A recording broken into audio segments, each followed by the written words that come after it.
آج بھی ہم سمجھاتے ہیں اللہ کے علاوہ جہاں تم اپنی مشکلیں لے کے جاتے ہو کچھ نہیں ہے، وہ بھی انسان ہے تمہاری طرح. کیوں جی؟ مشکل کشا کون ہے؟ کوئی پیر کو مشکل کشا سمجھتا ہے، کوئی زندہ کو مشکل کشا سمجھتا ہے، کوئی مردہ کو مشکل کشا سمجھتا ہے. یاد رکھو اللہ کے جو سچے ولی ہیں ان کی تعلیمات پہ عمل کرو. وہ تو یہ سبق دے کے گئے ہیں کہ اللہ کے علاوہ اور کوئی مشکل کشا ہے ہی نہیں. اور یہ جو یار لوگ زلفیں بڑھا کے آستانے سجا کے بیٹھے ہیں، یہ آپ کے ایمان کے بھی ڈاکو ہیں اور آپ کے مال کے بھی ڈاکو ہیں. اور والے اعلان کہہ رہے ہیں جی کچھ لے کے آؤ گے تو کچھ لے جاؤ گے، خالی ہاتھ آؤ گے تو خالی ہاتھ جاؤ گے. اور اللہ فرماتے ہیں میرے دربار میں کچھ نہ لے کے آؤ اور سب کچھ لے جاؤ. کچھ نہ لے کے آؤ، لے جاؤ سب کچھ. زندگی بھر کے گناہ بھی لے کے آؤ، میں معاف بھی کر دیں گے، نیکیوں میں تبدیل بھی کر دیں گے. سب کچھ لے جاؤ خدا کے دربار. اور یہ کیا کہتے ہیں کچھ لے کے آؤ. ہم پچھلے دنوں ایک جگہ گئے، نماز پڑھنی تھی تو ایک دربار عالیہ پہ تشریف لے گئے. اللہ کی شان میں چلو بھائی یہ بڑے بزرگ ہیں. اچھا عجیب ہے، وہ بال سارے کٹے ہوئے، داڑھی مونچھ، وہ کیا کہتے ہیں داڑھی نہ مونچھ تیز تو اگے کچھ نہ پوچھ.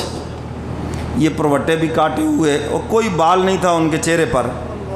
تو ساتھی بھی ساتھ تھے. میں نے ان سے پوچھا بھی یہ کیا چیز ہے؟ بھی آج ایک نئی مخلوق دیکھی ہے، یہ نیا ہی کارنامہ دیکھا ہے. مجھے کہنے لگے جی گول مٹول تے اللہ دے کول. سمجھ رہے ہیں؟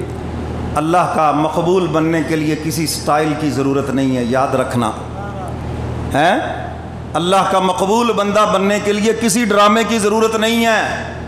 بس اس کی فرما برداری کرو مقبول ہو جاؤ گے، اس کی تابع داری کرو مقبول ہو جاؤ گے. اور میں دیکھ رہا جو بھی آ رہا ہے وہ نذرانہ لے کے آ رہا ہے. نذرانہ کسی نے سبزی پکڑی ہوئی، کسی نے جناب فروٹ پکڑا ہوا، کسی نے 150. اور جس کے پاس نذرانہ نہیں وہ اس سے سلام ہی نہیں لیتا. ذرا سن در غیروں پہ جانے والے.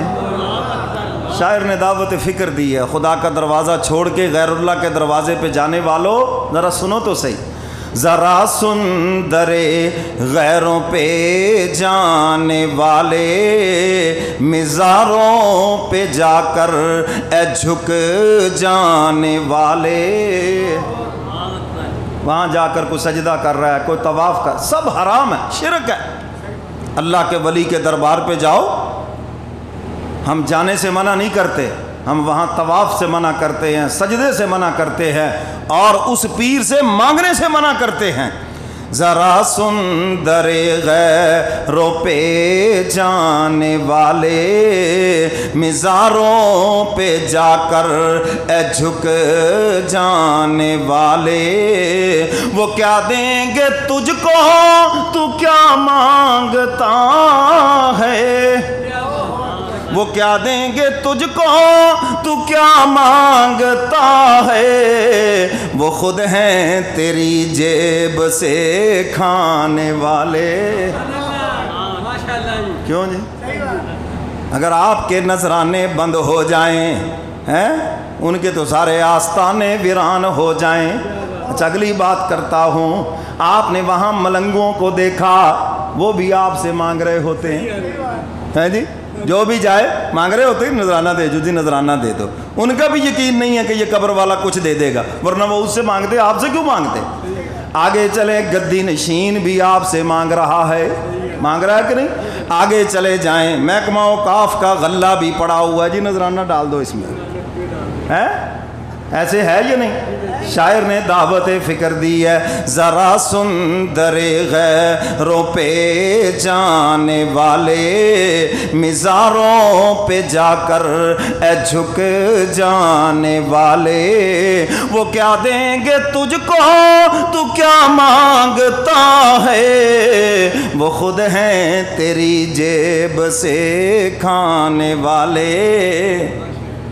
مرید بیچارہ ادھر سے کھجلی بھی کرے، وہ سمجھتے ہیں شاید ادھر سے نذرانہ نکلنے لگا ہے.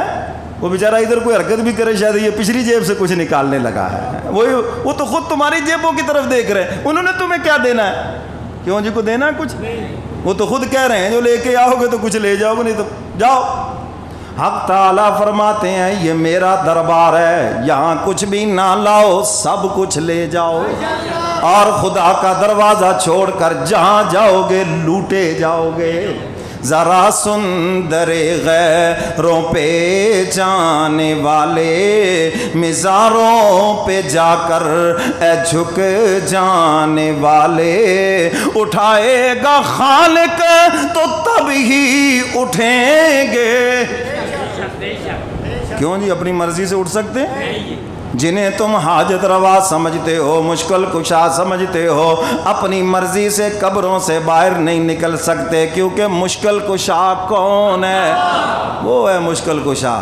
اٹھائے گا خالق تو تب ہی اٹھیں گے، وہ کب ہیں لوٹ کر آنے والے، وہ کب ہیں لوٹ کر آنے والے، ذرا سندر غیروں پہ جانے والے۔ تو میرے محترم سامعین، مشکل کشا کون ہے؟ ہاں، حضرت ابراہیم علیہ السلام یہی سمجھا رہے ہیں، یہ تمہارے پتھر مشکل کشا نہیں ہیں، یہ حاجت روا نہیں ہے۔ کون ہے مشکل کشا؟ ہاتھوں میں آج کل انگوٹھیاں پہن رکھی ہیں جی، ان کا تویزات میں بڑا عمل دخل ہے، روحانیت میں بڑا عمل دخل ہے۔ کیا عمل دخل ہے؟ کوئی عمل دخل نہیں، فراڈ ہے سب۔ یاد رکھو دنیا میں جو سب سے اعلیٰ پتھر ہے وہ حجر اسود ہے۔ کیوں؟ یہ جنت سے آیا ہے اور اس کو نبیوں کے ہاتھ لگے ہیں، سب سے بڑھ کر حضور کے ہاتھ لگے ہیں، اس سے زیادہ قیمتی پتھر کوئی نہیں۔ لیکن سیدنا فاروق اعظم نے طواف کرتے ہوئے فرمایا تھا انک حجر، تو ایک پتھر ہے، نفع نقصان کا مالک نہیں، تجھے میں تو اس لیے چوم رہا ہوں کہ تجھے میرے قائد نے چوما ہے، اگر تجھے میرے محبوب نے چوما نہ ہوتا، خطاب کا بیٹا تجھے چومنے کے لیے اپنا سر کبھی نہ جھکاتا۔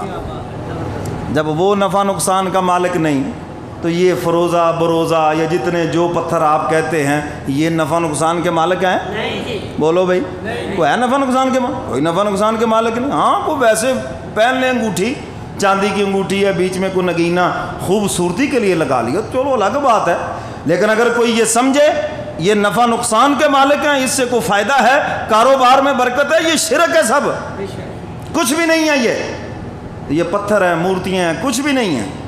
یہ کوئی پتھروں کی پوجا آج کی تھوڑی ہے، بہت پرانی ہے، نمرود کے دور سے چلی آ رہی ہے۔ ابراہیم علیہ السلام سمجھا رہے ہیں یہ پتھر ہیں، کچھ نہیں ہے، چھوڑ دو ان کی پوجا۔ اللہ اکبر۔ ابراہیم علیہ السلام نے ایک دن باپ سے بھی کہا اور قوم سے بھی کہا جن کی پوجا تم کر رہے ہو یہ کچھ بھی نہیں ہے، کوئی چیز نہیں، بے جان پتھر ہیں، کوئی نفع نقصان کے مالک نہیں۔ اور ساتھ ہی پوچھا کر کیوں رہے ہو؟ اذ قال لأبيه وقومه ما هذه التماثيل التي أنتم لها عاكفون۔ ابراہیم علیہ السلام فرماتے ہیں باپ سے بھی اور قوم سے، کیوں عبادت کر رہے ہو ان پتھروں کی؟ کوئی دلیل بھی ہے تمہارے پاس؟ دلیل سنو۔ قالوا وجدنا آباءنا لها عابدین، باپ دادا کو یہی کرتے ہوئے پایا۔ قالوا وجدنا، ہم نے پایا، ہاں، آباءنا اپنے آباء و اجداد کو، لہا عابدین ان کی عبادت کرتے ہوئے۔ اچھا یہ دلیل ان کی تھی یا آج بھی ہے؟ آج بھی آپ کسی کو سمجھائیں یہ رسمیں ہیں، ان کا اسلام سے کوئی تعلق نہیں۔ لے ہن پیو دادا کیویں چھڑ دیے جی؟ ساڈا پیو دادا کردا رہا ہے، ساڈا باپ دادا کردا۔ اچھا بھی باپ دادا کیا دلیل ہے؟ دلیل تو قرآن اور حدیث ہے۔ جیسے تم جاہل ہو ایسے ہی باپ دادا بھی جاہل تھے۔ وہ کون سے مفتی تھے یا عالم دین تھے؟ وہ بھی تو جاہل تھے۔ اور ابراہیم علیہ السلام نے بھی یہی کہا، میں نے وہی جواب دیا اس کا۔ ابراہیم علیہ السلام فرماتے ہیں جب انہوں نے کہا نا جی باپ دادا یہ کر رہے تھے تو اس لیے ہم لگے ہوئے ہیں، ہم اپنے بڑوں کو کیسے چھوڑ دیں، نسل در نسل یہ کام ہو رہا ہے۔ قال لقد كنتم انتم وآباؤكم في ضلال مبين۔ ابراہیم علیہ السلام فرماتے ہیں کہ تم اور تمہارے باپ دادا سب کھلی گمراہی میں، سب جاہل ہیں، یہ کھلی گمراہی میں ہیں۔ صاف کہا، کوئی دلیل نہیں ہے باپ دادا، دلیل کیا ہے بھئی؟ بولو بولو، دلیل کیا ہے؟ تو ابراہیم علیہ السلام نے فرمایا